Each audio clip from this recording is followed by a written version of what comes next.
And the next one we have is a tree as well. Lanie needed, prepared a video for technical difficulties.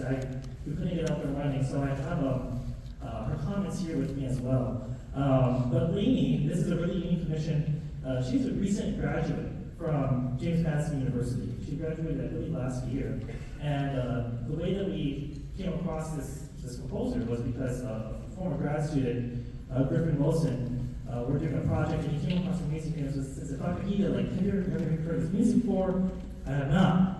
And it was such a fresh, new voice that we looked into her music, and come to find out she was actually born in Hawaii, where I'm also born and raised as well.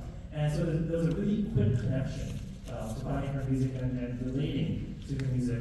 And a good friend of mine who's at the University of West Oahu, and his name is Chad Kamei, he and I have came up with the idea to commission Lanie, and thus Rains of April was born.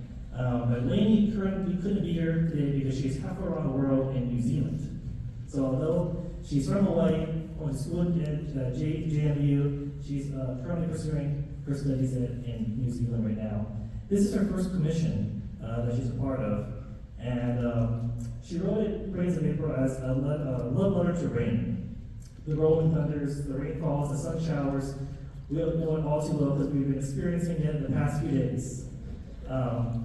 But this piece came from April showers bring May flowers, right? So we all know that quote. And we just turned from April to May, and so it's really fitting how this commission came about.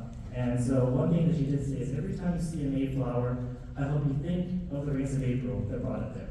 So I hope you enjoy the Rains of April.